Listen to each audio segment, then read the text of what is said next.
안녕하세요. 김도경 목사입니다. 하나님께서 우리에게 허락해 주신 오늘 하루도 하나님의 말씀으로 잘 살아내시길 바랍니다. 자, 오늘 우리가 나눌 말씀은 출애굽기 12장 43절로 51절, 출애굽기 12장 43절로 51절입니다. 제가 읽겠습니다. 여호와께서 모세와 아론에게 이르시되 유월절 규례는 이러하니라.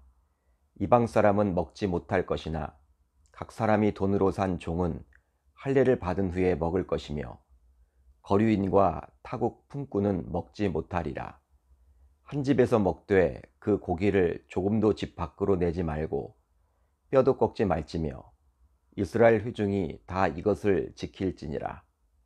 너희와 함께 거류하는 타국인들이 여호와의 유월절을 지키고자 하거든 그 모든 남자는 할례를 받은 후에야 가까이 하여 지킬지니 곧 그는 본토인과 같이 될 것이나 할례 받지 못한 자는 먹지 못할 것이니라.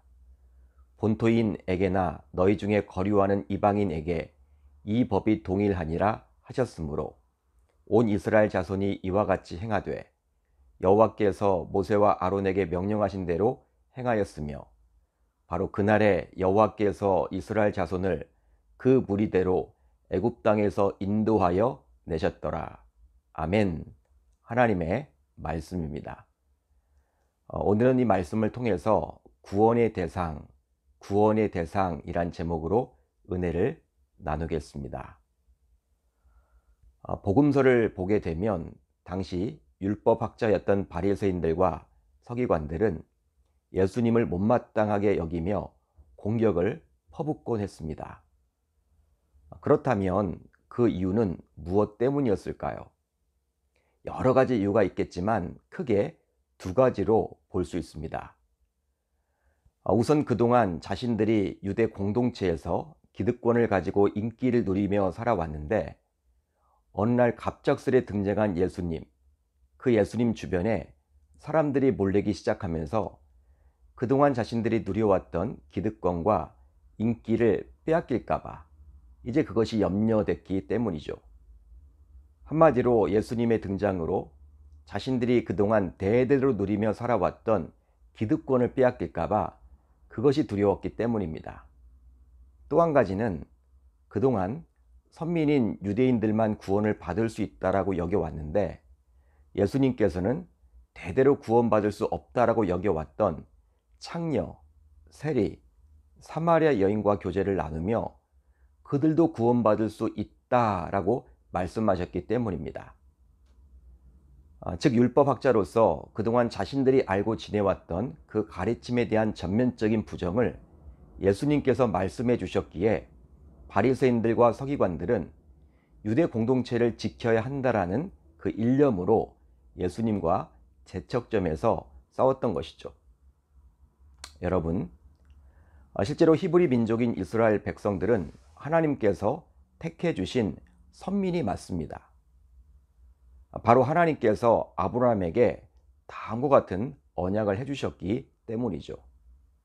내가 내 언약을 나와 너 및 내 대대 후손 사이에 세워서 영원한 언약을 삼고 너와 내 후손이 하나님이 되리라.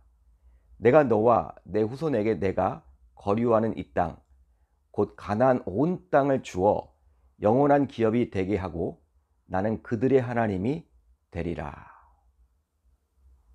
그러기에 대대로 유대인들은 하나님의 선민이라는 자부심 하나로 살아왔습니다. 그러다 보니 유대인들은 자신들만 구원을 받을 수 있다라고 여기며 살아왔죠. 즉 아브라함으로 이어지는 그 계보, 즉 혈통을 몹시도 중시 여겼습니다. 그런데 예수님께서는 유대인들뿐만 아니라 이방인들에게도 관심을 가지시고 구원을 받을 수 있다라고 말씀하셨기에 당시 유대 종교 지도자였던 바리새인들과 서기관들은 예수님의 이런 말씀에 동의할 수가 없었던 것이죠.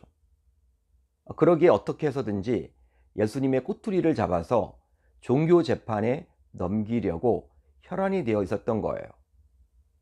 여러분, 저와 여러분들은 사도행전 1장에 나오는 예수님의 말씀에 은혜를 받고 그 말씀을 지키려고 합니다. 바로 다음의 구절인데요. 오직 성령이 너에게 임하시면 너희가 권능을 받고 예루살렘과 온 유대와 사마리아와 땅끝까지 이르러 내 증인이 되리라. 우리는 이 말씀에 아멘 할 수 있죠. 아멘 합니다. 반면에 정통 유대주의자들은 이 말씀에 아멘 할 수가 없어요. 왜냐하면 그들은 사마리아와 땅끝까지 가서 전도할 필요가 없다라고 여기기 때문이죠. 바로 그곳에 가서 전도를 해보았자 그들은 어차피 구원받을 수도 없는데 무엇 때문에 시간 낭비를 해야만 하느냐, 이렇게 생각했기 때문이죠. 그렇다면 이 시점에 우리는 이런 생각을 해볼 수도 있을 것 같습니다.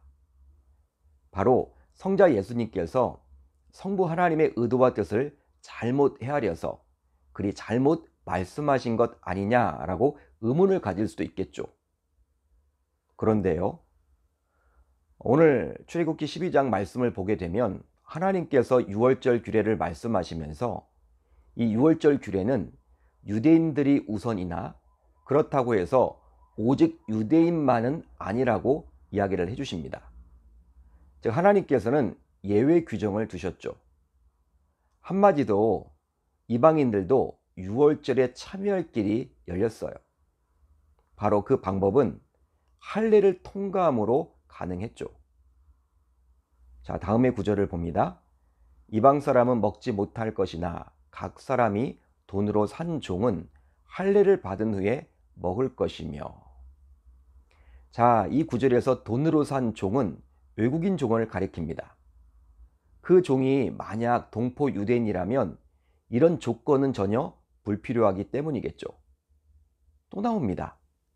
너희와 함께 거류하는 타국인이 여호와의 유월절을 지키고자 하거든 그 모든 남자는 할례를 받은 후에야 가까이 하여 지킬지니 곧 그는 본토인 것 같이 될 것이나 할례 받지 못한 자는 먹지 못할 것이니라. 그렇습니다. 오늘 본문 49절을 통해서 하나님께서는 이 할례 규정은 유대인이나 이방인이나 모두 동일하게 적용되는 것이라고 분명하게 언급해 주시고 계시죠. 본토인에게나 너희 중에 거류하는 이방인에게 이 법이 동일하니라. 아멘. 따라서 하나님께서는 할례 받은 자만이 유월절 규례를 지킬 수 있다라고 이야기를 해주셨습니다. 그러기에 오직 유대인만 구원받을 수 있다라는 유대주의는 하나님의 의도와 뜻이 결코 아님을 알 수 있죠. 즉 하나님께서는 유대인에게 구원받을 수 있는 우선권은 주셨지만 오직 유대인들에게만 주신 것은 결코 아님을 알 수 있는 거예요. 그러기에 이런 하나님의 의도와 뜻을 정확하게 알고 계셨던 예수님께서는 예루살렘과 온 유대와 사마리아와 땅끝까지 이르러 내 증인이 되리라 라고 말씀해 주셨던 것이죠.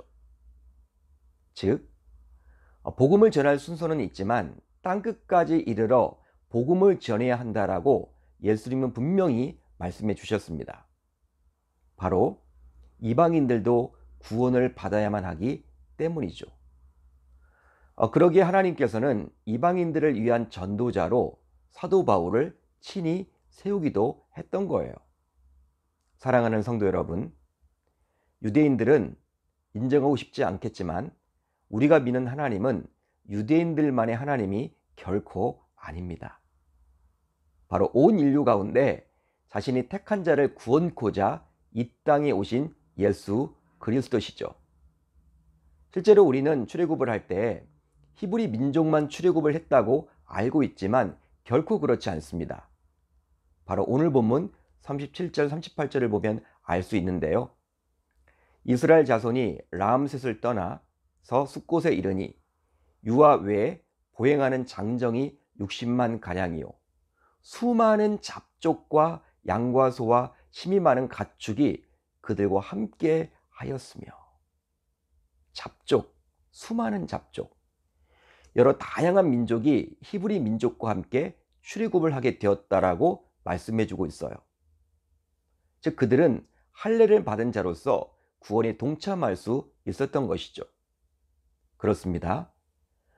출애굽 당시 즉 구약 시대에는 육체 할례가 구원받을 수 있다라는 징표였다면 지금은 분명히 다르죠.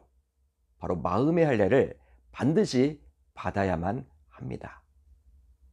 내 하나님 여호와께서 내 마음과 내 자손의 마음에 할례를 베푸사 너로 마음을 다하며 뜻을 다하여 내 하나님 여호와를 사랑하게 하사 너로 생명을 얻게 하실 것이며.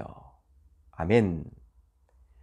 따라서 유대인들만이 아니라 이방인들에게도 할례를 행함으로 구원코자 했던 그 하나님의 마음과 뜻을 헤아려서 아직도 복음을 제대로 알지 못함으로 하나님을 영접하지 못한 많은 사람들에게 이제부터라도 복음을 전하겠노라고 다짐하고 결단하는 저와 여러분들이 모두 다 되셨으면 좋겠습니다. 이제 오늘부터 여러분들이 결단하시면 좋겠어요. 자, 이제 우리 공동체가 함께 기도할 제목을 나누려고 하는데요. 우선 마음의 할례를 받고 구원받았음에 감사하게 하소서. 다음으로 지쳐있는 많은 성도님들에게 하나님의 위로와 평강이 넘쳐나게 하소서. 오늘 하루도 말씀을 붙들고 기도하는 가운데 주님의 응답을 받고 행복하게 살아내는 저와 여러분들이 다 되셨으면 좋겠습니다.